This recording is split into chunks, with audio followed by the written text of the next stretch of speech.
to Covering the Field with your host, Joe Ellison. Hello, sports fans. Welcome to Covering the Field, the weekly program that analyzes all sports, handicaps them, and makes predictions. I'm your host, Joe Ellison, and today we're going to talk about the Super Bowl, college basketball, hockey, the NBA, the Olympics, and our You Got Hosed segment. We'd like to remind you listeners to email us at coveringthefield@gmail.com. Please give us your feedback. Tell us your You Got Hosed stories and visit our coveringthefield.com website daily to check out our many articles and our picks of the day and week. Find us on Twitter at coveringfield. Now, kicking things off this week, I'd like to introduce our football expert, Big Richard Martin. How are you doing today? Doing great, Joe. It's been a great week. We're leading up to Super Bowl week, the best week in football. Yes, Big Rich, Super Bowl is finally upon us, or as they call it in the casinos, the big game. What are your thoughts going into Sunday's National Football League Championship between the Cincinnati Bengals at the Los Angeles Rams? Yeah, like anybody picked these two to be in the Super Bowl together, huh? Just two separate ways, two different roads to the championship. You can build a team or you can buy a team. Cincinnati goes out and they draft Joe Burrow, first overall pick, and then he blows his knee out last year. Things are looking grim in Cincinnati, but what do? They get a fifth-round pick. They pick up Jamar Chase, and the rest is history. They built themselves a team after 30-some years. They're back in the Super Bowl. And the Rams, what do? They built their team around that defense of Aaron Donald. They couldn't get it done a few years ago against the Patriots because it looks like the scapegoat's going to be Jared Goff. So they bring in and they buy Matt Stafford, give up all their picks. They bring Jalen Ramsey in. They get Von Miller and Odell Beckham, and now they're in the Super Bowl. So they bought their way to a team, and the one built their way. But we have to look right now. We're going to make a prediction. Let's look at their defenses first. Cincinnati's 18th overall, and the Rams are 17th overall. Well, let's look at the rush defense. Cincinnati is 5th against the rush, and the Rams are 9th against the rush. So both teams are able to stop the run. Let's look at their pass defense. Cincinnati is a sorry 27th ranked, and the Rams are 24th ranked. So what does that tell you, Joe? That there's going to be some points. So let's look over the last 5 games. Cincinnati has averaged 24.4 points per game, and the Rams over the last 5 games have averaged 25.6. So my average on the over would be, looks like a 30 spot. Looks like should be 60 on the over-under, or 50. Joe, what is the over-under on the game? Well, it looks like 48.5 at the moment. So Vegas done their numbers too, and they got it pretty close to what their averages are. But I'm looking at that pass defense, and I like the over in this game. I think that both teams will be able to pass the ball, and I'm looking at some scoring being done. Yeah, I was looking at these teams. Obviously, the Rams expected to make the playoffs at the beginning of the year, and therefore contend for the title. You mentioned all the moves that the Rams made. They're definitely going all in this season, and so far it's paid off. Cincinnati obviously wasn't at all expected to be here. In fact, prognosticators had the Bengals finishing last, most of them anyway, in their own division behind Baltimore, Cleveland, and Pittsburgh. The 4th team ever to win fewer than 5 games the previous season and make it all the way to the Super Bowl. Cincy won only 4 games last year, but apparently that had a lot to do with the injury to quarterback Joe Burrow. The other story that caught my eye is how young these head coaches are. In fact, it's the youngest combination in Super Bowl history. Rams Sean McVay is 36. Bengals Zach Taylor, 38. I'm old enough to be both these guys' dad. It's just scary. But so anyway, it is prediction time. Los Angeles is the favorite, and the line has been fluctuating from 4.5 to 4. The over and under opening at 49, but as we mentioned, it's remained steady at 48.5. Who are you going to take and why? Well, let's look at some of the tangibles we talked about last week. We have to look at special teams. Big Money McPherson. McMoney McPherson definitely has the edge, I think, over Matt Gay. So I'm going to go with that for the edge. I love the quarterback situation. I think that's pretty much a tie. We have the veteran versus the youngster with all the swabby. And so I think that I'm going to give a slight edge to the position players.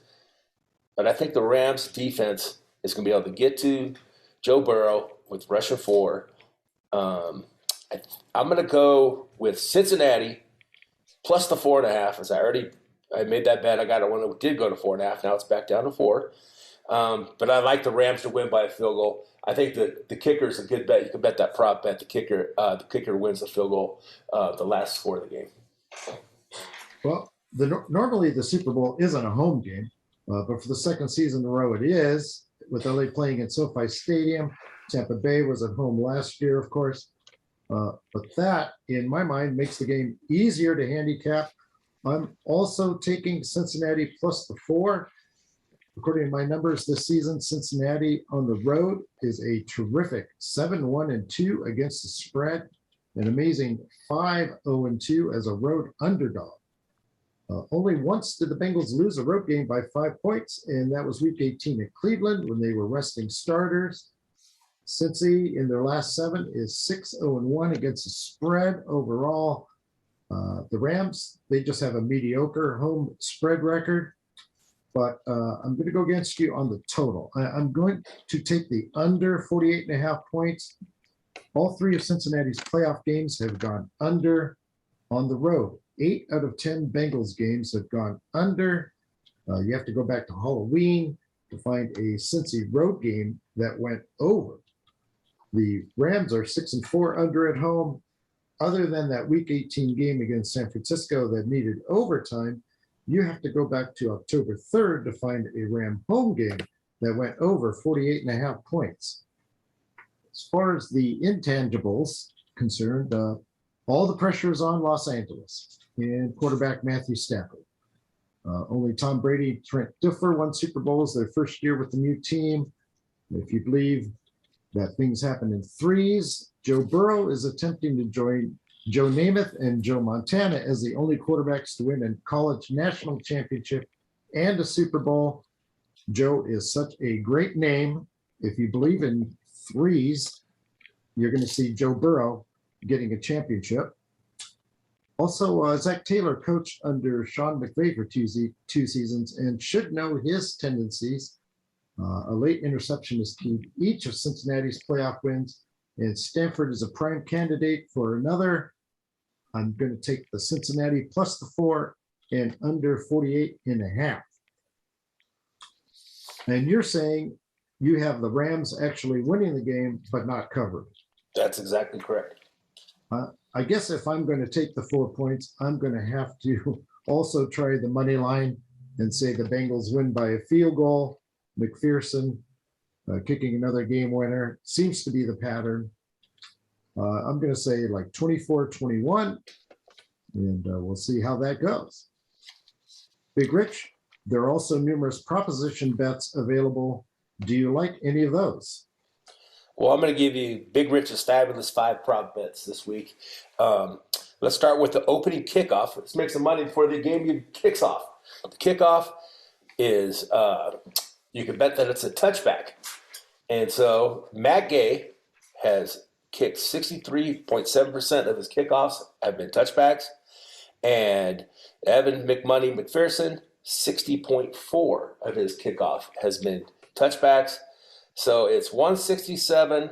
Yes, it'll be a touchback. Does that seem like the right bet, Joe? It seems like the first kick is going to be a touchback. Okay, not so fast, Joe. Hold your wild horses. Okay. Let's look at it a little deeper. All right. 26 out of the last 28 Super Bowls since 1993 have been no touchbacks. That's a whopping 92.9% of the kickoffs are being ran out. So let's look a little bit further. Matt McCaff from Indianapolis, who played in Super Bowl 41, put down that he stated that the kickoff ball is actually the kickers don't get it. Usually the kickers use a K ball, which is known as the K ball for kickoff. It's just a little slicker and it's a little harder, and you can go back and kick it 75 yards with the legs that all these NFL kickers have now. But the ball, they don't even get that ball. The kickoff ball, it's not a K ball. They give them a ball that just comes right out of the package. They give it right to them, Super Bowl ball. And as soon as they kick it off, that ball goes into storage and it's shipped off to the Hall of Fame. So the ball they have is not, they don't get to see the ball. They don't get to rub it up. They don't get to doctor it up. So with that being said, last year, do you remember the opening kickoff? Not particularly, no. Well, I didn't either until I go back and look at it. Harrison Butler had a 75.8 kickoffs were for touchbacks. And guess what he did last year? He had it returned and not a touchback. Exactly right. It went 2 yards into the end zone, and they ran it back. And you know the guys in the back are thinking, I'm not touching back. I'm getting the ball. I can run the first touchdown for the Super Bowl. My mom's, everybody's watching. My friends are watching. I'm running this thing out if I have any chance. So I'm going to think I'm not a very good mathematician. I didn't do very good in school, but I know that 92.9% is a good bet. So I'm going to start off, and I'm going to put some money on that it's no touchback. Okay, that'll be an upset. Plus money, I would assume. It is. It's awesome. Right now it's plus 134. So you get plus 134 to 92% of the time since 1993 that they've ran the ball out. So I'm going to go with that. Okay? Right. Yeah. Let's go over some other ones.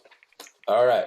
We all know that the number one receivers on both teams is Jamar Chase, and we got Cooper Kupp, right? Yes. So I think that that's where they're going to put Jalen Ramsey. They're going to put their best defenders on those. So I'm going to take T. Higgins, that scores a touchdown, at plus 180. And I'm going to take Odell Beckham at plus 125 to score a touchdown because I think that they're going to have to go to their second options. Nice. Okay? Do you have Another any one. Mm-hmm. I have the game will be tied at 0-0. The game will be tied at some point during the game. I think that it will. I think it's going to be a close game. I actually think it's going to be the last kick. We'll probably do it. It might be tied up to the last kick. You can get minus 115 that the game will be tied 0-0. And my last one. You mean another time besides another 0-0. tie, 3-3, 7-7, 10-10, Right, 24-24. So I like that. I think that there'll be a tie some way in there. And the last one is who will win the MVP? Now, Joe, let's go back to Super Bowl 41 where the Colts were playing in the rain in Miami against Carlos's Bears. And do you know who won the Super Bowl during that? The Super Bowl MVP? I would have guessed Peyton Manning. Everybody would guess Peyton Manning. Of course you did. But did you know that the Indianapolis Colts had over 200 rushing yards that game? And the leading rusher was Rhodes, had 136. And do you think that they gave him the MVP? No, they're going to give it to the quarterback. So I say you can get Matthew Stafford at 130. You can get Joe Burrow at a whopping 225. I think that you could just, if you pick the winner, take the quarterback with it. Most of the time the quarterback gets it. I think that's good money. So whoever you think is going to win, take the quarterback. Yeah, And even if you take both, you would still get plus money and still come out ahead. that's correct. Right. So the last one is, I like to bet because the Super Bowl is going to be over and we can't bet any more football until next year. So bad. So let's bet on the Gatorade. But we have issues, right? Because last week you said you had an issue if you bet on the Pro Bowl. I took your advice. I put $10 on AFC, and we'll talk about that in a little bit. But if we bet on what color the Gatorade is, orange is plus 130. And you know if the Bengals win, it's going to be orange. Just like when the Chiefs won, it was red. And then the second is the lime green yellow is at plus 300. So I'll probably get to take the orange just because it seems like orange is the favorite Gatorade. I'm going to bet on that so I can have one last bet for the year. Yeah, orange is my favorite Gatorade. I guess that's the one I would pick. I didn't know that was actually bettable. I didn't see that on the prop sheet. But apparently in Vegas it is. Or Yeah, is it I mean, actually you're gonna on have the to prop you have to sheet? look around for it, but I think you can probably bet it on any of the props. check out. I know I didn't see it on William Hill, but I did look it up on the internet. Oh, So another one to look at, plus 600. If you think the Rams are going to win, then it'll be blue. So there you something to go. think about. Well, orange is the best. I'm going with that one. As far as the props, obviously I'll be leaning towards anything Cincinnati or under. Obviously, you can start betting a bunch of them, Cincinnati and under. And of course, if the game goes Rams and over, then you're going to lose a lot of prop bets too. But I like the Right. under 9.5 points in the first quarter. I just figure the game is going to start off pretty slow, but it is minus 130. Consequently, I'll try a field goal or safety as the first score, which is a plus 140. At least these are opening lines on these sheets. I don't have the exact current lines at this moment. Also, no score in the first 6 minutes makes sense at minus 125 if my theory holds true. But I must say, let's see. Oh, under 2.5 players with a pass attempt. I don't really see anybody trying anything fancy, any wide receiver, halfback option kind of plays. And the Rams under 3 touchdowns. I like, of course, I'm liking Cincinnati and under. It would take 4 Ram touchdowns for you to lose that bet. But I haven't actually studied the entire menu quite yet. There's like 12 pages of this stuff, and it's just quite time consuming. But at the end of the week, I'll be probably on even more of those. But, Well, I like the 1-2s. Joe Burrow's first pass is under 9.5 yards. I think that they're going to try to throw a quick pass right off the bat, because they know they can't do the 5 and 7 step drops with that defensive line. So I think they might do a quick pass. That's another one. I think it's like plus 130. His first pass under 9.5 yards. all right. Well, good luck with those. We'll see how they turn out. Before we let you go, Big Rich, there are a couple of other subjects to touch on the NFL. What did you think of last week's Pro Bowl in Las Vegas? Well, it looked like a powder puff game to me, Joe. I mean, no one was tackling, and I got it. No one wants to play an extra game. I mean, everybody's sore from the year, hurting, and no one definitely wants to get hurt. They even tried to make it get an extra $40,000 for the winning team, trying to make it some type of competitiveness. It was good. I think Matt Jones had a good game. He seemed like the only one excited because he was a rookie. Everybody else was just trying to get through without an injury. Yes. Well, I thought it was a perfect game, as I predicted AFC and over. The final was AFC 41-35. That's 5 consecutive wins for the AFC. And the last time they played before this year in 2020, the final was 38-33. So the Pro Bowl, it could be awful to watch, but it is a moneymaker. And AFC and over will be my pick again next year, assuming we have a game. After that, they might decide not to have a game, because that was pretty ugly football. Yeah, it was. And every quarterback in the game threw an interception. So, yes. So how did New Orleans running back Alvin Kamara's trip to Vegas end up? Well, like you can say, Joe, you can take the guy out of the hood, but you can't take the hood out of the guy. And, that was probably the most exciting part of the Pro Bowl was the arrest after the game. Alvin Kamara was arrested for felony for assaulting Darnell Green, which you can go and look that up on his Twitter page. He put his picture of his broken eye socket online. The victim was attempted to enter an elevator on Saturday morning at 6:30 at a place called After Dark. So it wasn't even dark. So they probably were up all night drinking. And Alvin Kamara pushed the man out of the elevator. And when the victim removed Kamara's hand from him, he punched him 8 times, breaking his eye socket. When he fell to the ground, 4 other people that were with Kamara continued to kick him in the chest and the legs. It's all on videotape. I know everybody's innocent until proven guilty, but I think even Mr. Magoo can see this. Yeah, pretty obvious. Kamara's in trouble there for sure. Well, probably not the best place to have maybe even an NFL team. I mean, it seems like all the NFL, 2 players from the Raiders this year get in trouble in Vegas, and now we have this incident happening in Vegas. Maybe not the best place to send our NFL players. Perhaps not. Hawaii seemed like a nice place, but I think we had COVID issues to deal with for the Pro Bowl. One last subject, Big Rich. Some new coaches are in place, with Jacksonville hiring former Philadelphia coach Doug Peterson, New Orleans promoting defensive coordinator Dennis Allen, Houston doing the same with Lovie Smith, and Miami hiring San Francisco offensive coordinator Mike McDaniel. Smith is Black and McDaniel is biracial. Any thoughts on those hires or non-hires? Well, Lovie Smith got picked up, and I think that was just to appease, because they didn't want to give Brian Flores that job, I don't think, after he just filed that lawsuit.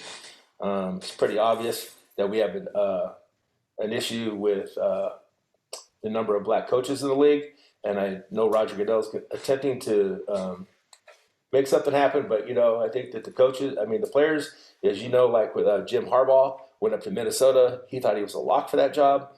Told everybody that was on National Signing Day. He went for an interview for another job. He ended up not getting the job because I think these owners probably already have in mind who they're going to hire, and it's their team, and they should have that choice. But Jim Harbaugh had to come kicking rocks back to Michigan and say he was sorry. And, I was never planning on leaving, but on National Signing Day, he's in Minnesota interviewing for the job. Yeah, I didn't know that Harbaugh was going to get that job, and apparently he thought he did. That's going to hurt Michigan for sure. Peterson, I feel, will do well. If any history is any indication, he'll do well for a few years, and then things will fall apart. Allen and Smith probably will be terrible head coaches, and who knows with McDaniel, he's never been a head coach before. Right, and McDaniel going to Miami. He's part of the Shanahan tree, so it's good for them. Well, good luck, Big Rich, and thank you. All right, thanks, Joe. One thing we also look into, Marc the Shark's going to have some cross bets with the NBA. We went over those. Those were very exciting. Cross bets with the Super Bowl, so looking forward to hearing those. Next up, we're going to talk some pro hoops with our NBA analyst, Marc the Shark Sabella. How are you feeling today, Marc? I'm doing great, Joe. Are you excited? Excited? I'm excited for the Super Bowl. Yes. Marc, how about the NBA trade deadline? It's tomorrow. Are you excited about that? Have there been any big trades yet?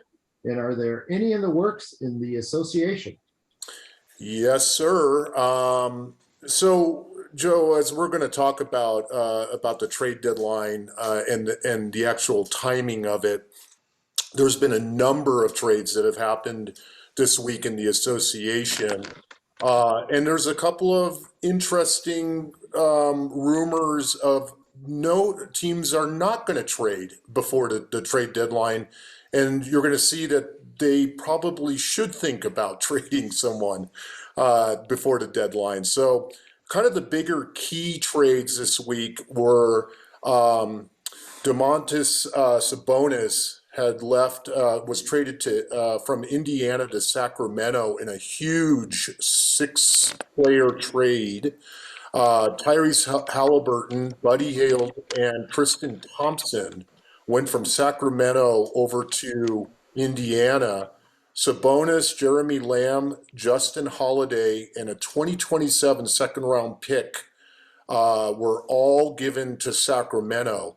And the Sacramento radio stations and television stations are basically saying, sure, Sabonis is going to become the best player on the team, but I think that, we've given way too much over on the other side.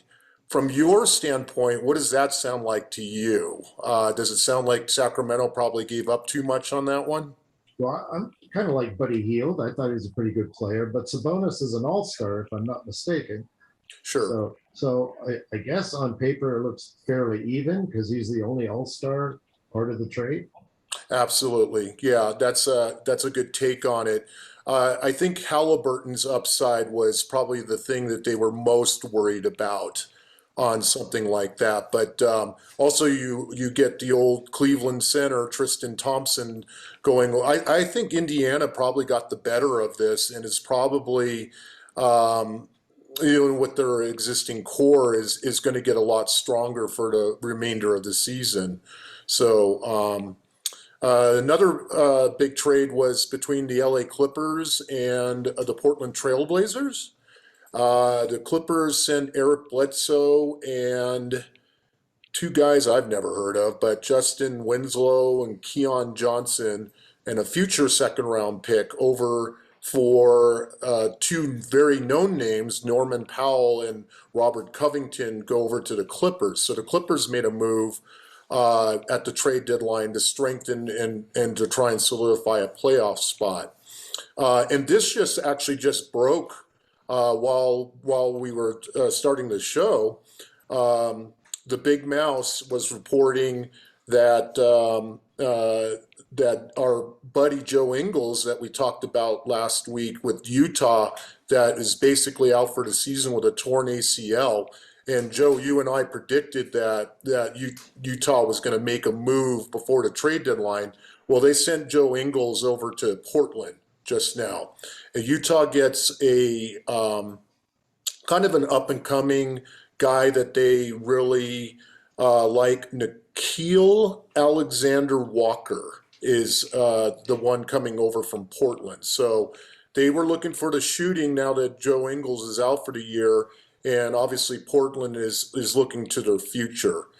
A couple of teams, or a few teams that are actually not really rumored to be doing any trades at the deadline are your two preseason favorites to win the association championship this year, the Lakers and the Nets. The Lakers just got absolutely boat raced out of their own place last night against Milwaukee.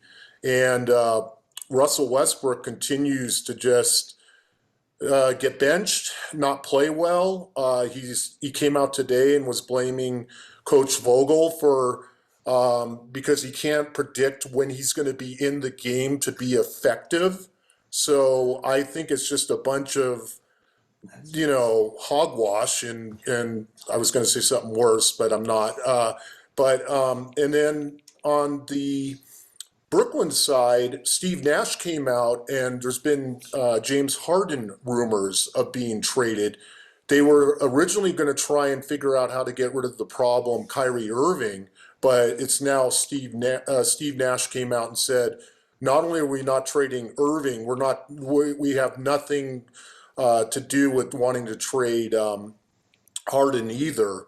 And they even went as far to say that the Sixers were interested in trading Ben Simmons for a possible Ben Simmons for Harden trade, and they rebuffed that. So if you can believe it, then that's great.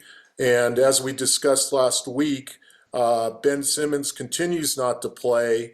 The Big Mouse's Woj reported that the Sixers will not trade Ben Simmons for anyone other than a star player now. So not even players that could help you out, just that could fill, various roles or whatever. All they're going to do is hold out for a star player. So kind of doesn't make any sense, but Ben Simmons' fines are now over $20 million for the year, and it looks like the Sixers are prepared to go into the offseason with possibly trading him. All right. So that's it for our trade deadline talk. Marc, what are your predictions for this week? Well, Joe, we have a special little thing this week on the predictions because it is Super Bowl week. I went over this with Big Rich. I think I got some great insight on the NFL side of the crossover bets. I did pick the regular games associated with this week. So we'll start off with the trade deadline is tomorrow, and there is one game that is being played on the trade deadline that is a key matchup. Milwaukee, 35-21, 16-12 on the road, 15-13 road against the spread. Again, they just came off the throttling of the Lakers in their gym last night. They play in Phoenix, and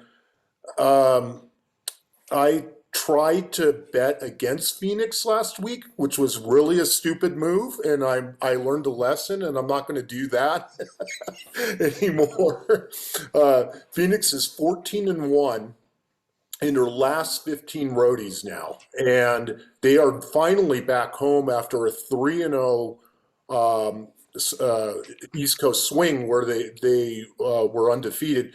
I'm guessing Phoenix will give 3 to Milwaukee, and I'm gonna take a lot of these teams on the money line because I'm predicting that there is going to be close point spreads, and also I'm also thinking in some cases the team that might be giving more and more points as the week goes on, I really want to have them just for the win. So I'm going to take Phoenix on the money line in that game. On Saturday, the day before the Super Bowl, you got Cleveland, 33-21, 16-12 on the road, 16-11-1 road against the spread. However, they're 1-3 in their last 4 road games. They'll play in Philadelphia, 32-22. Surprisingly, they haven't played a game this year, being in the same conference. I'm guessing Philly will lay 3.5. Again, I will take Philly on the money line on that one. Brooklyn, who is fading, and we just talked about them, they're still better on the road than they are at home, 17-11 on the road, 29-25 overall. This team is in free fall right now, Joe, and they are going into Miami, who is one of the hotter teams and still ranked the best team in the East right now. Miami will probably be giving 4. They're 18-6 at home, 34-20 overall, and 15-10 home against the spread. Brooklyn actually did lose to Miami in their last meeting in Brooklyn a couple of weeks ago. I'm going to go ahead and take Miami, even though I'm guessing they're going to give 4. I'm going to take the money line on that one and take Miami at home. For Sunday's picks, there was a couple of games that kind of corresponded with the proposition bets that we're going to talk about, and one of them is Atlanta plays in Boston. Traditionally, the Lakers would also be playing on that day before the Super Bowl, so you can still get some of that cross betting and some better action for the betting sites. But the Lakers are so horrible this year that they basically took them off the Super Bowl Sunday marquee. So it's going to be Boston at home, and I'm projecting 2.5 against Atlanta. They have key players that are going in on the cross against the NFL spreads.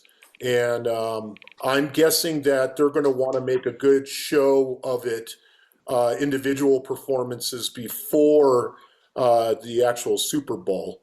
So just quickly, on Monday is Heart Day. So Golden State, 41-13-5. They're the second strongest team in the association right now. They have a 9-game overall winning streak. They play at the Clippers, 27-28. The Clippers have just made that big trade. I'm guessing Golden State will be giving in the 5-point range. I would take Golden State on that one. I'm not going to bet against Golden State or Phoenix from now on. You have me on record as that. And Tuesday, February 15th, one of my favorite teams, one of the association's darlings of the year, the Memphis Grizzlies, -3 is what I'm projecting at New Orleans. New Orleans was one of the other teams, Joe, that just made a pretty big trade. They picked up C.J. McCollum from Portland. And they picked up a couple other players, Larry Nance Jr. and Tony Snell, and they lost Josh Hart and 3 others went to Portland. So this is a New Orleans team that will be playing against Memphis. That's not enough to stop Memphis right now. They're rolling. They're really close in the top three in the West, and I would say take Memphis and give the 3 points on that game. On Tuesday, Dallas 32-23. They looked very impressive in beating Philly last week. Even though they're 13-13 on the road, I predicted that Philly was going to knock off Dallas, and that was another one of my falling knife bets that did me damage. So they're going to be playing in Miami. Miami's probably going to give 2.5 or so on that one. Miami last won in Dallas back in November. They are 35-20, 18-6 at home, 15-10 against the spread at home. They are way too strong at home. Even for even a 500 Dallas team, I'm going to take Miami on the money line. The last game that I'll talk about is Wednesday, February 16th. Denver 29-24, 23-31 against the spread. Denver is the poster child for a team on how to handle multiple injuries this year and still be playing at a top level. They go into Golden State, who actually lost to Denver on 12-28 at home. However, I'm not going to bet against Golden State. I'm going to take them on the money line. I'm figuring they're going to give 7 in that game or more, and I'm going to take them on the money line for that. So quickly for the proposition bets, and I want to thank Big Rich for helping me out with this on some really interesting ones, Joe. LeBron James total points, and it's going to be against Golden State on Saturday. He is favored by 1.5 over Cooper Kupp's longest reception. And as you'll recall, Cooper Kupp had a 70-yarder at the end of the Tampa Bay game in the divisional finals. I'm actually going to take, I think LeBron is, in 37 games, he's averaging about 29. His high is 43 this year. It only happened once. Kupp is primarily run after catch. I think Kupp is going to beat LeBron on that, and I'll take the 1.5 on that and take Cooper Kupp on that one. Another one, Jason Tatum, points and rebounds. He's averaging 25.5 and 8.5. So about 34 it would be the total on that. He's a half-point favorite over Matt Stafford's pass attempts. If you can look at Matt Stafford's attempts, 17 against Arizona because they were blowing them out, but then against San Francisco, 45. So it's a pretty wide range there. I'm thinking it's going to fall in the middle there, but still they're going to try and get the run game going. And I'm going to say, I'm going to actually take Jason Tatum to outscore Stafford on the pass attempts on this one. Trae Young points. He's been averaging 27.7. He scored 21 versus Boston in the last time they met up. Against Rams total points. So obviously they scored only 20 against the 49ers last week, but they did score 34 against the Cardinals in the wild card round. So probably somewhere in between, which falls right into Trae Young's average there. It's even. It's going off at even right now. I would say I'm going to take the Rams total points to outscore Trae Young on this one.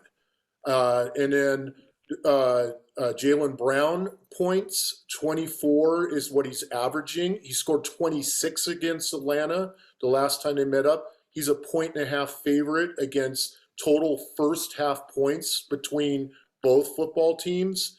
It's a wide range of points that they've scored during the playoffs. If you go with the 21 and the 20 that they scored in the opening round, then you got 41. But if you go with the 7 and the 10 that they scored last week, then you only got 17. So that's really a crapshoot on that one. I'm going to say probably take Jaylen Brown over the first half points. I think it's going to be a lower scoring first half in the Super Bowl on that. And then finally, Joe, we come to the last one. It's interesting. It's a Sabonis pick where he's averaging 19 points per game. He was minus 140 over Cincinnati first downs for the whole game. I did the math on it, and Cincinnati in the playoffs has 56 total first downs divided by 3 games. Well, you're exactly at 19 per game. So it's 19 against 19 on this. Sabonis got traded to Sacramento, so we don't know if this is actually still going to be on the board or if it's going to include Sabonis's new team, which is Sacramento. And I would take Sabonis to outdo Cincinnati first downs on this one, because I think he's going to, if it is on the board, he's going to want to have a really good showing before the Super Bowl. Well, great job, Marc. And thank you for being on the show. Yeah, sorry it was long-winded there, Joe, but good luck to everybody out there. I hope all your bets win. Our next guest today is our college basketball handicapper, Ronnie McKinnon. How's it going today, Ronnie? Joe, I'm doing great. How about yourself? I'm doing great myself. Right on. So what's been going on lately in college hoops? Well, Joe, just in this last week since the show, actually UCLA has been pretty much blowing it. They were number 3 and they lost to Arizona and Arizona State. They did win last night against Stanford, who's not ranked, but the one game on Saturday when they lost to Arizona State, it actually went 3 overtimes. It was pretty cool to watch and keep track of. It was 87-84 was the final. Virginia beat number 7 Duke. Virginia's not ranked either. Last night, number 1 Auburn lost to Arkansas, who's not ranked. It was 80-76. And that's that other game that was pretty good. Number 8 Kansas lost to number 20 Texas, 79-76. That was a pretty good game. So now the top 10, Auburn and Gonzaga still the top 2. Purdue moved up a spot to 3. Arizona moved up 3 spots to number 4. Kentucky and Houston are still at 5 and 6. Duke moved up a couple spots to 7. Kansas moved up a couple to 8. Texas Tech moved into the top 10. And Baylor dropped from number 10, down to number 10 from number 9. So UCLA, like I say, they were number 3. Now they're down to number 12. Okay. How about on the women's side? What's been going on there? On the women's side, yeah, we had number 18 Oklahoma beat a number 9 Baylor by a point. That was last Wednesday night. Then we had Tennessee, number 7, losing to Florida. Florida not even ranked, and they won 84-59. So they beat up on them there. Number 7 Tennessee lost to number 10 Connecticut by like 19 points. So that was a big spread there. And then Sunday we had, the reason I bring this game up is because of the points scored. Number 21 Iowa lost to number 6 Michigan, but it was 98-90, 188 points in that game. So That was a good one. it was, yeah, a lot of scoring going on. Top 10, South Carolina, Stanford still the top 2. Louisville moved up to 3. Michigan moved up to 4. North Carolina State moved down a couple spots to 5. Arizona is up to number 6. Indiana moved down from 5 to 7. Connecticut was number 10. Now they're up to number 8. Iowa State has moved into the top 10, and Baylor went from 9 to number 10. Tennessee was in the top 10 at number 7, and they are now down to number 13. Okay. Well, Ronnie, your picks went 4-2 last week and almost 5-1. I guess you lost the game by half a point. Yeah, it was a good game though. Oregon and Utah gave up 3.5, and Oregon ended up winning by 3. Um, did get the over in that game, but missed 5 out of 6 by a half a point there. But it happens. What are you going to do? It happens a lot in basketball, for sure. Still, your picks were excellent. When will your next picks come out? I'll do them like usual, like early Friday evening sometime there, and get them on the. They'll get on the site, and they'll be for like late Saturday games, unless I also decide for some Sunday games or Monday. But that's what I'll do. Well, we'll be looking forward to those, and hopefully you stay hot. Ronnie, your first love of sports was and is baseball. What has been going on in the negotiations between the players and Major League Baseball? Well, it's not good. The last Thursday, the MLB owners decided they wanted a federal mediator, which is a judge or a former judge with a staff, and to help try to end the lockout. Right now, there's, obviously spring training is going to be delayed, maybe even the start of the season. I'm saying, start of the season, I'd say to be on time is probably 50-50 at this point. It's just not looking too good.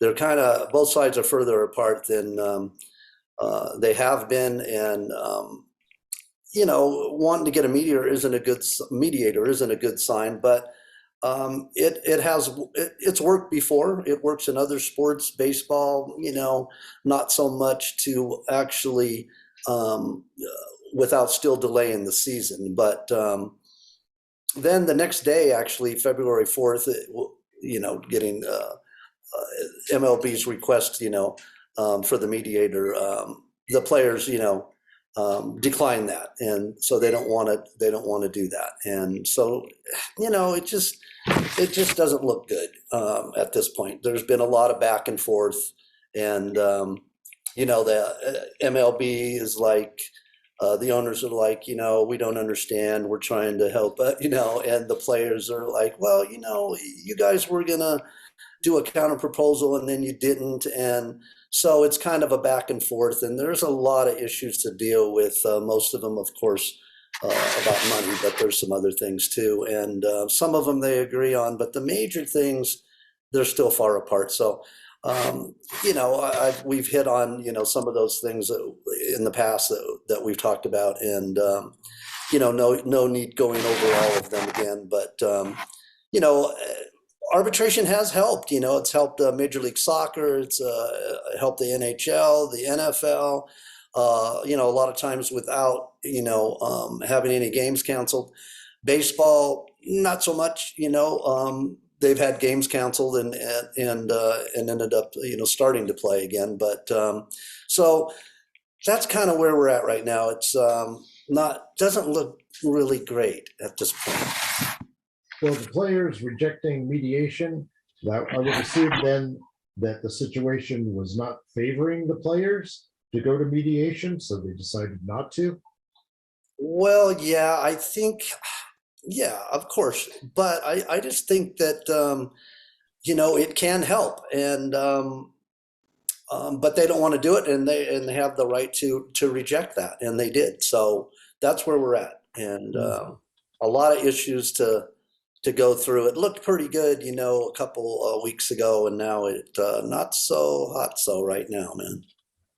Well, before you go, any other stories worth noting? Yeah, there is actually, not just because I'm a big Dodger fan, but Trevor Bauer, who was, had some issues with a gal, and back in July, and just now they have found out that there's been no criminal charges on sexual assault accusations by the so the LA district attorney announced that yesterday, being separately investigated, though, by Major League Baseball.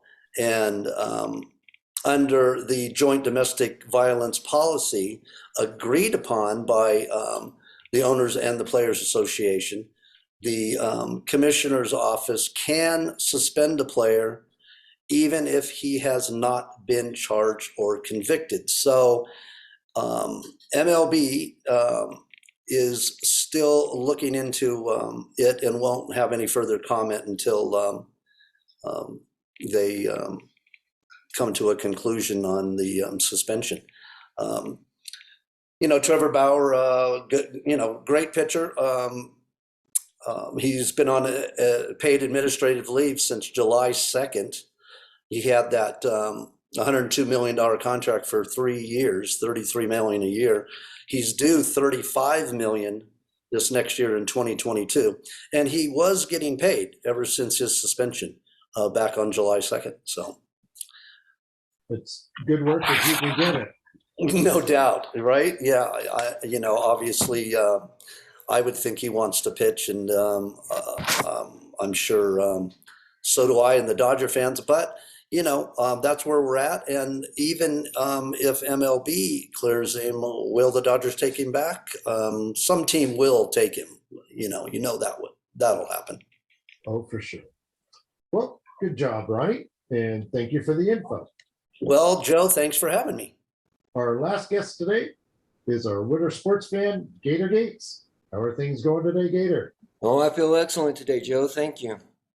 The National Hockey League just had its All-Star Weekend in Las Vegas. How did that go? Okay, Joe. Yeah.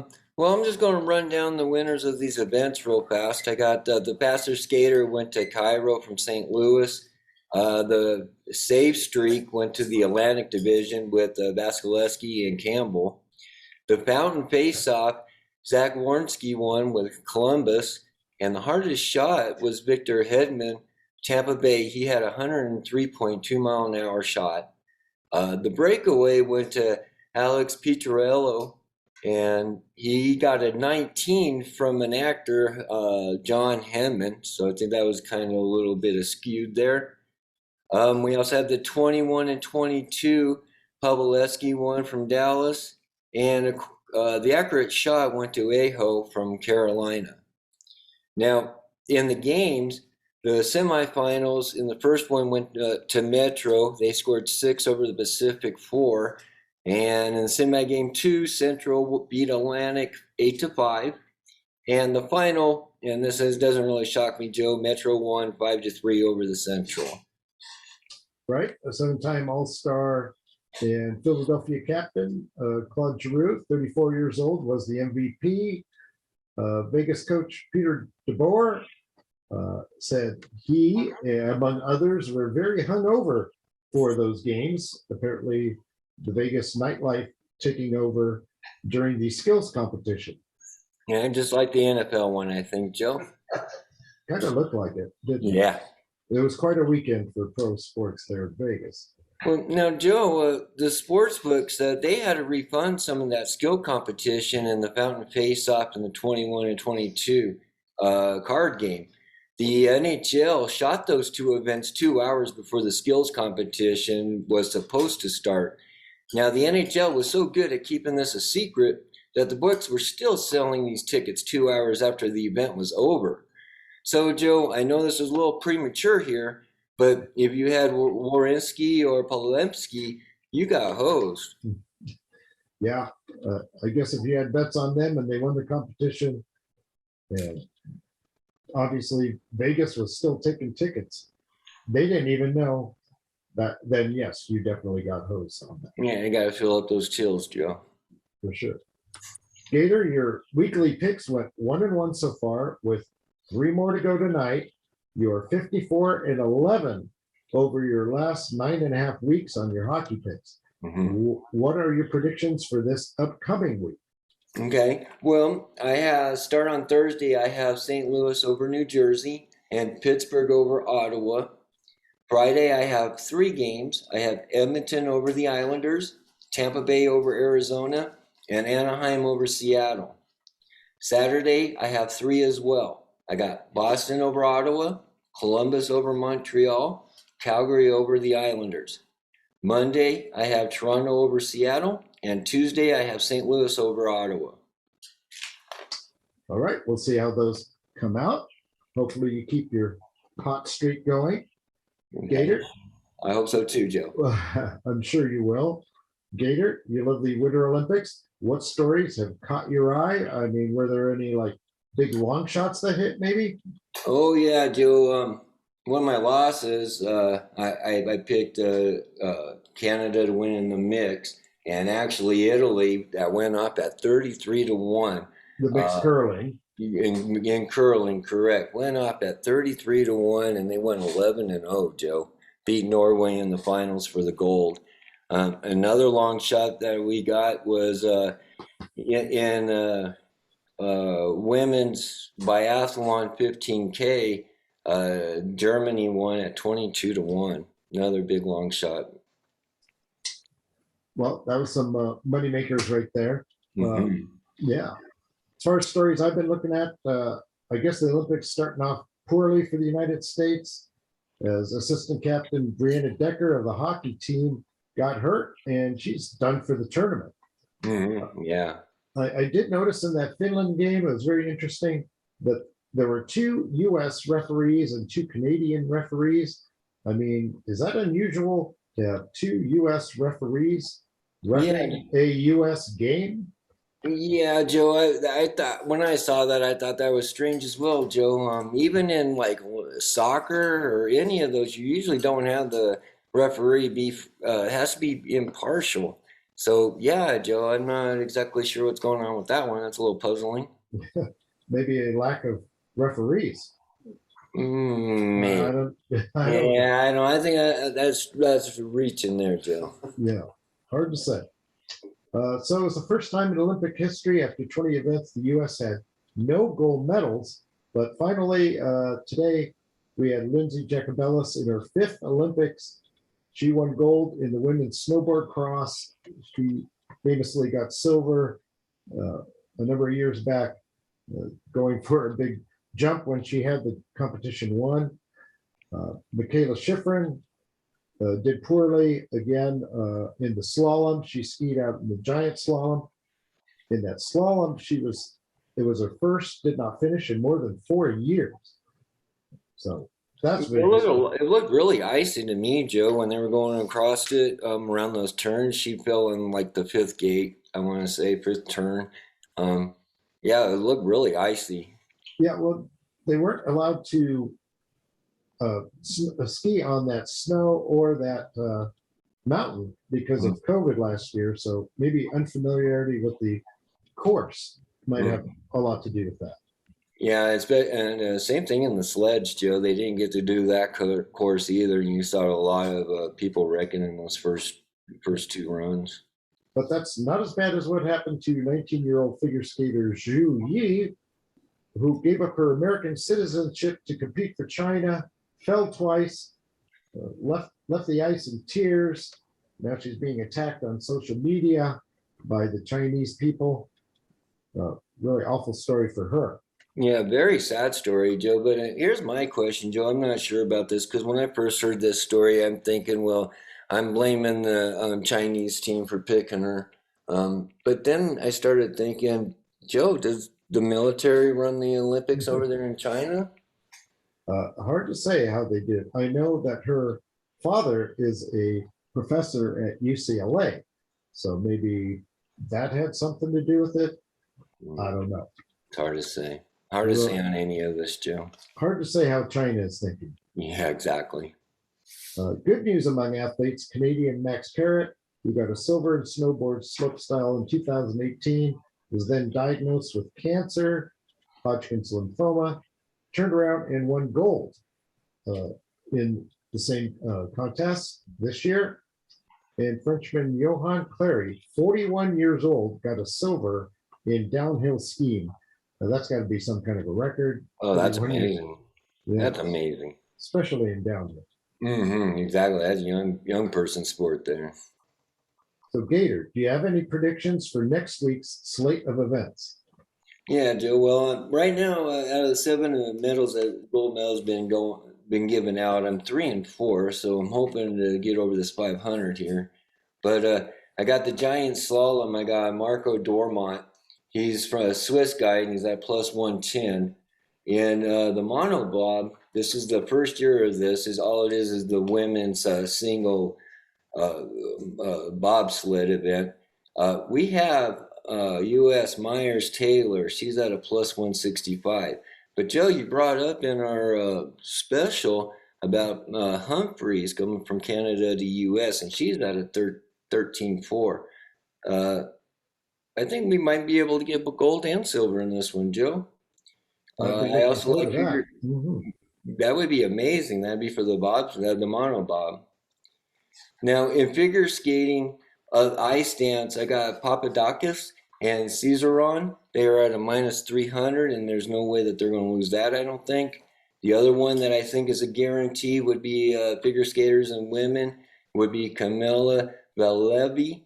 She is at a minus 750, and I don't think anybody's going to catch her either.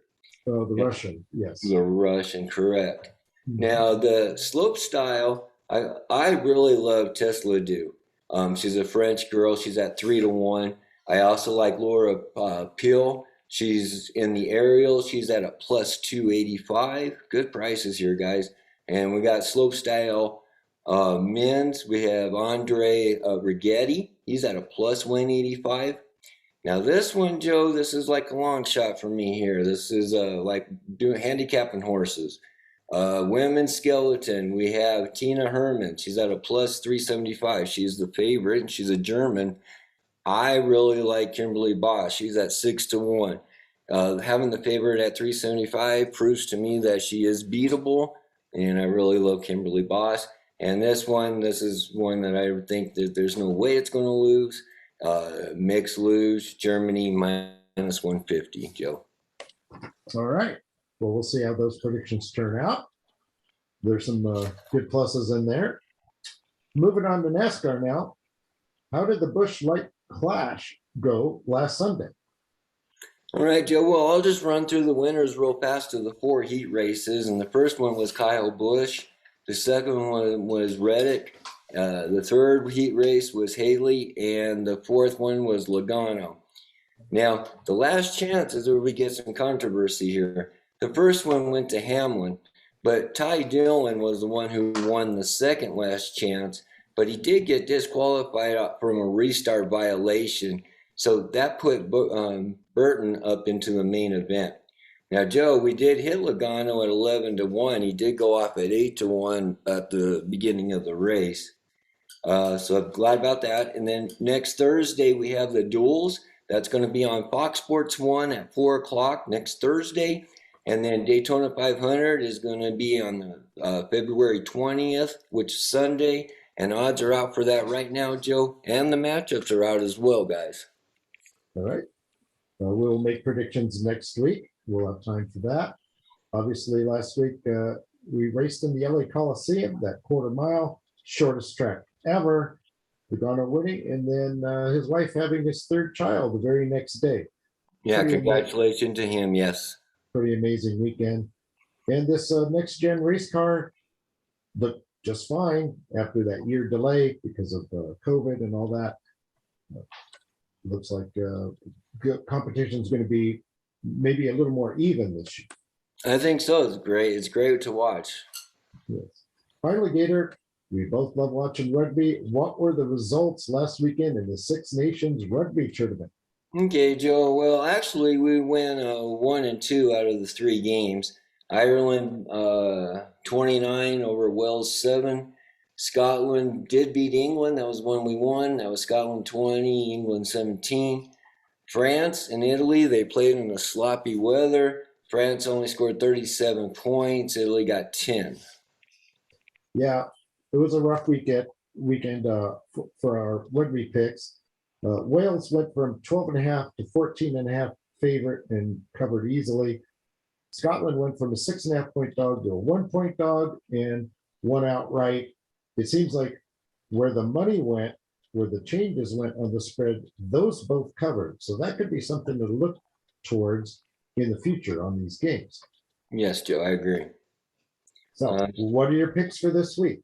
Okay, well, I found out, Joe, that these games are on CNBC, and this game that I'm going to be talking about, Wales and Scotland, they're going to be showing it at 10 o'clock on Saturday. I like Wales. Wales is at a plus 130. And then after that game, we have France versus Ireland. France is only a 3.5-point favorite, which is kind of shocking to me. But I'm going to take the money line, Joe, at a minus 165. I like that price. And then we also have Italy on Sunday playing England. England's only a minus 25. Hopefully it won't be raining and be messy there. So I'm going to take England. I think that they should cover that pretty simply. Yeah, I like England minus the 25. I'm going to lay the 3.5 with France at home. Got to protect that home turf. But I'm going to go against you just the way Wales looked pretty poor last week. I'm going to try Scotland minus the 2.5, take a shot. But that game's going to be pretty tough. Yeah, that's probably be the game to watch, guys. Excellent job, Gator. And thank you. All right. Well, thank you so much, guys. Thank you, Joe. Sponsored by MXE Media. Ladies and gentlemen, it's that time for the moments we've all been waiting for. The stories that make us furious about bets that appeared surely to be winners, but in the end, something went horribly wrong and they ended up being losers. It's a segment we affectionately call You Got Hosed. You got hosed. So Gator, do you have a You Got Hosed story this week? Yeah, Joe. Saturday was the finals in the men's 1,000 meter and short track skating, and China ended up with the gold, silver, and Hungary got the bronze. Now, on Tuesday, the South Korean team called a news conference saying that the judges disqualified its skaters from each semifinal in Beijing.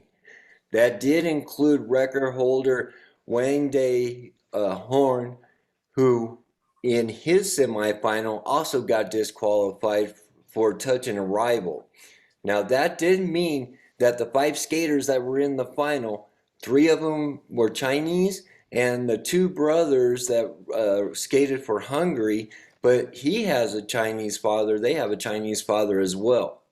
So South Korea team official Han Hong-jun said, and I quote, "Sport needs to guarantee fair play in order for the entire human race to gain hopes, dreams, and courage," unquote.